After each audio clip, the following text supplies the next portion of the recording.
The clink of silverware stopped mid-motion. Someone had just laughed. Red wine struck my cheek before I understood what was happening. Cold first, then sticky. It slid down my temple, soaked into my collar, pooled at the edge of the table. No one moved. No one spoke. Across from me, Evelyn was still holding the empty glass. Her mouth curved upward, not surprised, not ashamed, pleased. "Learn some respect," she said lightly, like she was correcting a child. "You don't belong here." The chair beside her scraped back a fraction. Daniel's knee brushed mine under the table, then pulled away. I waited, not for an apology, not even for defense. Just acknowledgement. Nothing came. Someone cleared their throat. Someone else stared very hard at their plate. The grandfather clock in the hallway kept ticking loud enough to feel personal. Evelyn tilted her head, studying the stains spreading across my blouse. "It's New Year's," she added. "Fresh starts." Her fingers relaxed, glass dangling loosely now, as if she'd already moved on. I reached for my napkin, dabbed once, twice. The wine kept spreading.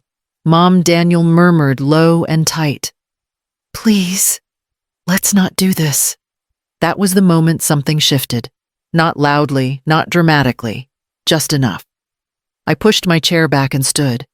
The movement drew every eye, finally. Wine dripped from my sleeve onto the hardwood floor. No one offered me anything to clean it. No one apologized. Evelyn crossed her arms.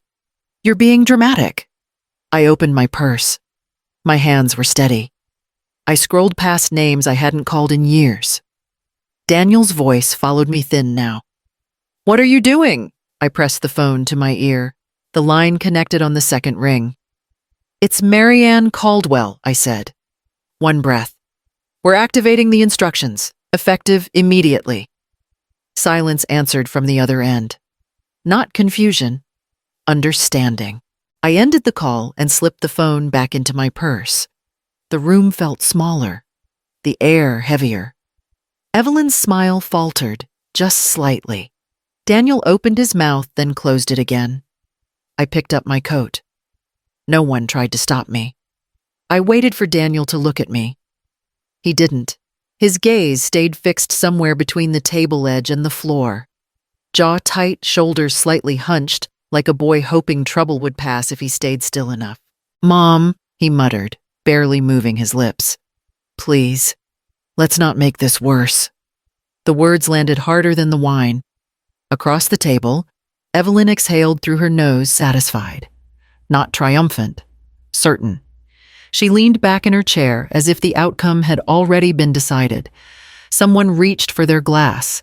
Someone else adjusted a napkin. The sound of cutlery resumed tentative at first, then steadier. Conversation tried to restart in fragments that went nowhere. No one met my eyes. Daniel finally glanced up just long enough to see if I was about to cause a scene. When I didn't, relief flickered across his face. He mistook my stillness for compliance. Evelyn tapped the table with one manicured nail. This didn't need to be a thing. Daniel nodded quickly. She didn't mean it like I raised a hand. He stopped. Not because I demanded it, because I rarely did. That realization settled quietly in my chest. For years I had swallowed comments dressed as jokes. Let the small humiliations slide because correcting them felt exhausting. I had told myself it was temporary, that family required patience, that keeping the peace mattered more than being right. Each time I stepped back, each time they stepped forward, Evelyn's voice softened the way people soften when they want to look reasonable. "You know we love you, but you have to understand boundaries." Daniel finally looked at me, then searching my face for something familiar. An apology. A retreat.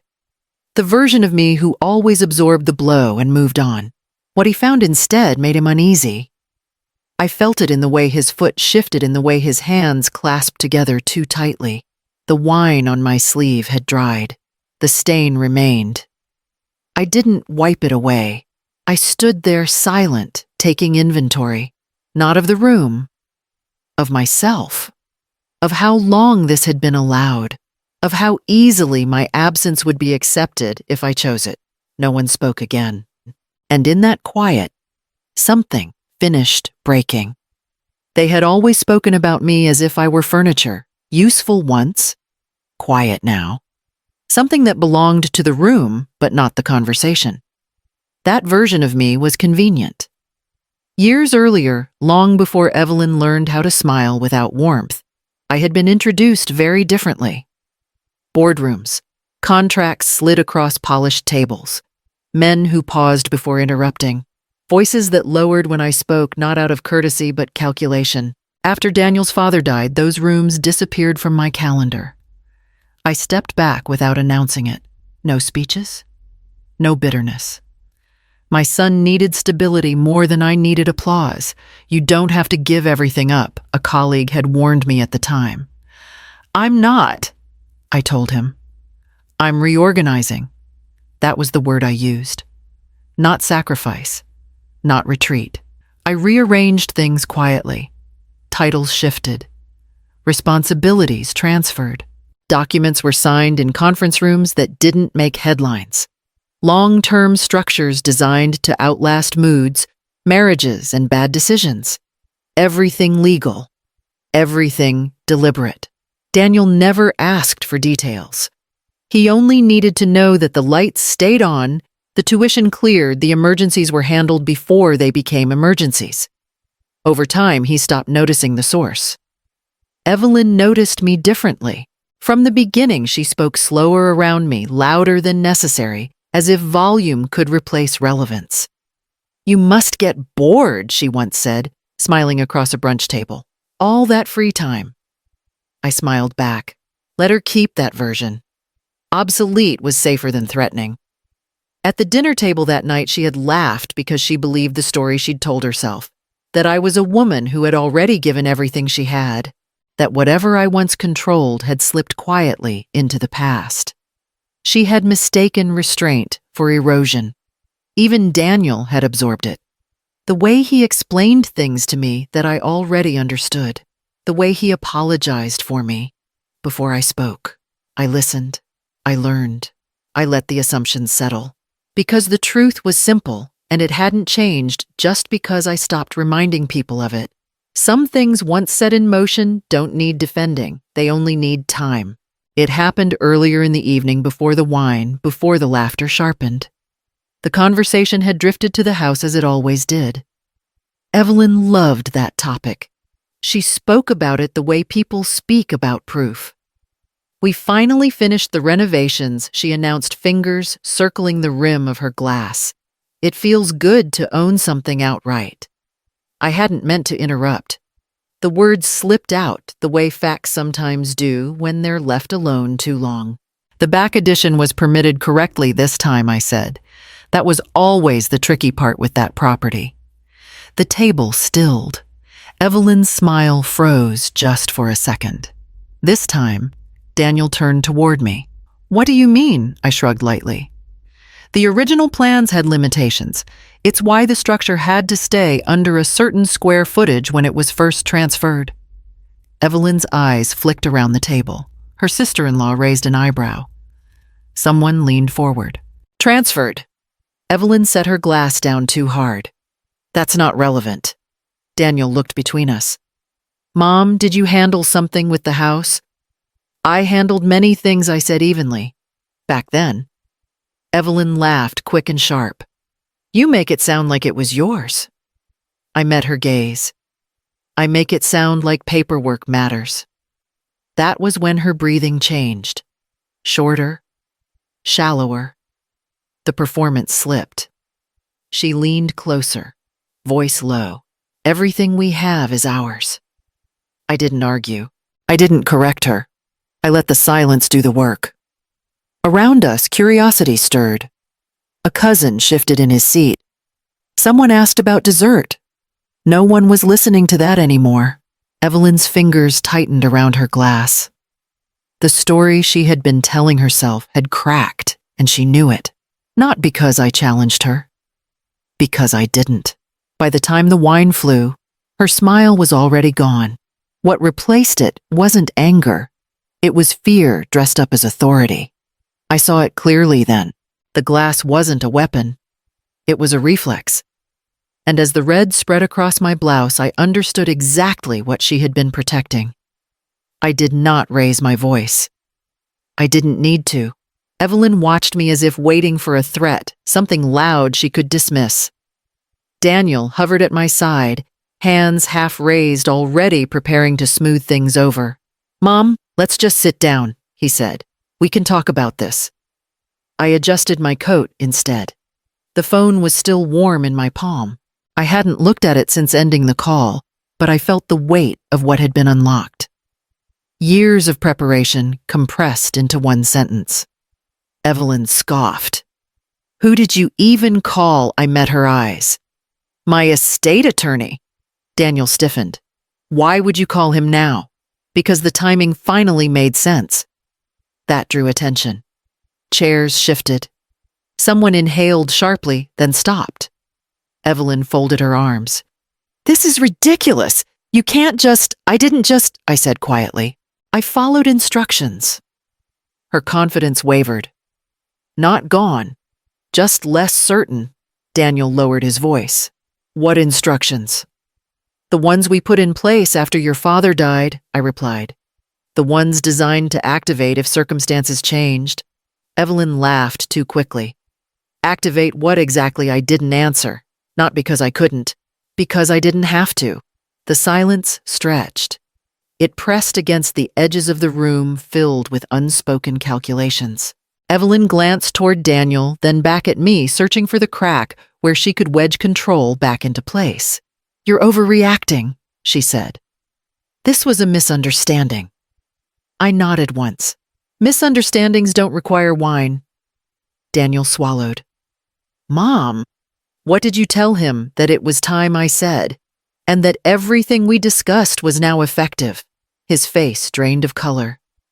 He knew enough to understand the shape of consequences, even if he didn't know the details. Evelyn took a step closer. "You're trying to scare us." "No," I said. "I'm letting things proceed." I picked up my purse, deliberate, unhurried. Around us, conversations had stopped pretending to exist. No one interrupted. No one laughed. Nothing had exploded. Nothing dramatic had been announced. And yet the ground beneath them had already begun to shift. The first message came before midnight. Evelyn's phone vibrated on the table. She glanced at the screen, frowned, then turned it face down as if that might stop whatever was moving toward her. Daniel didn't notice at first. He was still watching me, waiting for instructions I had no intention of giving. A second vibration followed, then a third. Evelyn reached for the phone again, slower this time. Her thumb hovered before she opened the message. Whatever she read tightened her jaw. "This isn't funny," she said, though no one had laughed. Daniel leaned in. "What is it?" She pulled the phone closer to her chest. "It's nothing. It wasn't." A few minutes later, Daniel's phone chimed. He checked it, then looked up at me, eyes wide. "Mom," he said, voice unsteady. "Why is my bank asking about account authorizations?" I took a sip of water. "Because they were updated." "When tonight?" Evelyn pushed her chair back. "You can't just change things without telling us." "I didn't change them," I said. "I allowed them to proceed." Her voice rose. "That's the same thing." "No," I said evenly. "It isn't." Daniel stood. "We need to talk, right now." I didn't move. Evelyn's confidence unraveled in visible increments. The ease in her posture disappeared. Her words began to overlap, rushing to stay ahead of consequences she could no longer see. "This has to be a mistake," she insisted. "We have agreements." "You had access," I corrected. "That's not the same as ownership." Silence fell again, heavier this time. Daniel ran a hand through his hair. "Mom, why didn't you say something earlier?" "I did," I replied. "You weren't listening." Around us, voices softened. Apologies formed too late. Offers appeared where dismissals had lived only hours before. Evelyn finally looked at me without calculation. "Just fear." "Sit down," she said, almost pleading. Let's figure this out together. I adjusted my coat and remained standing. The ground had already moved. Daniel caught up to me in the hallway before I reached the door. He didn't touch me. He hadn't done that in years. Please, he said, breath unsteady. We need to talk. Just us. I turned back once the door was closed behind us. The noise from the dining room faded, replaced by the sound of him trying to hold himself together. You can still stop this, he said. Whatever you set in motion, you can call him back. Tell him to pause it. I studied my son's face, the same eyes that once searched for me at school gates, the same mouth that used to form apologies for things he hadn't done. I didn't start anything tonight, I said. I ended it. His shoulders slumped. Evelyn went too far. I know that now, but this affects our whole life. It affects the parts you assumed were guaranteed. That's not fair, he said. She made a mistake. So did you. The words landed softly. He flinched anyway. I didn't throw the wine, he said. No, I agreed. You watched it happen. His hands curled into fists, then relaxed. I was trying to keep the peace. You were trying to keep your comfort. That's not true. It doesn't have to be intentional to be real. He shook his head, voice cracking. You're punishing us. I stepped close enough that he had to look at me. Consequences are not punishment. Cruelty is acting without regard for harm. I didn't raise you to confuse the two. Tears gathered, unwanted and angry. You're tearing my family apart. I kept my voice level. Your family made choices long before tonight. I only stopped absorbing the damage. He opened his mouth, searching for something louder to fight against. My calm left him nowhere to aim. That's it, he asked. You're just done. I nodded once. Something in him collapsed then, not loudly, just enough. I reached for the door. He didn't stop me. For the first time, he understood that silence was no longer something he could lean on. I walked back into the dining room without announcing myself. Evelyn was speaking too quickly, hands moving as if she could rearrange the outcome by force of explanation. There's been a misunderstanding, she said to no one in particular. Things can be clarified in the morning. Her sister nodded, eager. We're family. We can sort this out. Daniel stood near the table, eyes, red shoulders rounded. He didn't look at me. Not yet. I set my purse down and met Evelyn's gaze. She straightened immediately, ready for whatever humiliation she expected me to deliver. It never came. I'm not here to embarrass you, I said. You've done enough of that on your own. Her mouth opened, then closed again. I turned to Daniel. I'm withdrawing my support. Financial, legal, all of it. Nothing more. That's it, he asked, stunned. I'm not taking anything that isn't mine, I said. I'm also not offering what isn't owed. A ripple moved through the room, relief mixed with panic. They had expected spectacle. They had prepared defenses for cruelty, not restraint. Evelyn took a step forward. You're doing this to punish me. No, I replied. I'm doing this to protect myself. She laughed weakly. After everything we've done for you, I looked at her then. Really looked. You've mistaken proximity for generosity. Daniel finally spoke my name, soft and uncertain. Mom. I didn't answer. Apologies followed, overlapping and poorly timed. Promises appeared where none had existed before. Someone offered to get me a clean blouse. Someone else suggested we all sit down and reset the evening. I picked up my coat. I won't stay where I'm tolerated, I said. And I won't argue for space I no longer want. No one blocked the door. No one reached for me. I stepped outside alone, the night air cool against my face. My car waited at the curb exactly where I'd left it. I drove away without looking back, carrying nothing with me that didn't already belong. The calls came in waves. Daniel tried first, then again. His messages shifted from careful to urgent, from explanations to apologies that arrived too late to change anything. I listened to none of them. Silence was not punishment. It was distance. My attorney kept his updates brief. Documents were filed. Authorizations revised. Structures that had existed quietly for years were now doing exactly what they were designed to do. Nothing dramatic. Nothing vengeful. Just order replacing assumption. Evelyn reached out once through Daniel's phone. Her voice sounded different, stripped of polish. "This has gotten out of hand," she said. "We can talk like adults." I let the call go unanswered. A week later, Daniel showed up at my door. He looked smaller than I remembered. Not thinner, smaller. "She's barely sleeping," he said. "Everything feels unstable." I poured tea and waited. "She thinks you hate her." "I don't hate her," I said. "I stopped protecting her." He sat down heavily. "Our marriage is strained." I nodded. Strain reveals weak joints. He didn't argue. Life narrowed after that. Fewer obligations, fewer dinners performed for approval. Mornings unfolded without urgency. Afternoons belonged to me again. I took longer walks. I cooked for myself. I read contracts the way I used to without anyone rushing me. There was no celebration, no sense of triumph, only the quiet relief that comes when you stop negotiating your worth. Daniel called less often. When he did, his voice had changed, less defensive, more careful.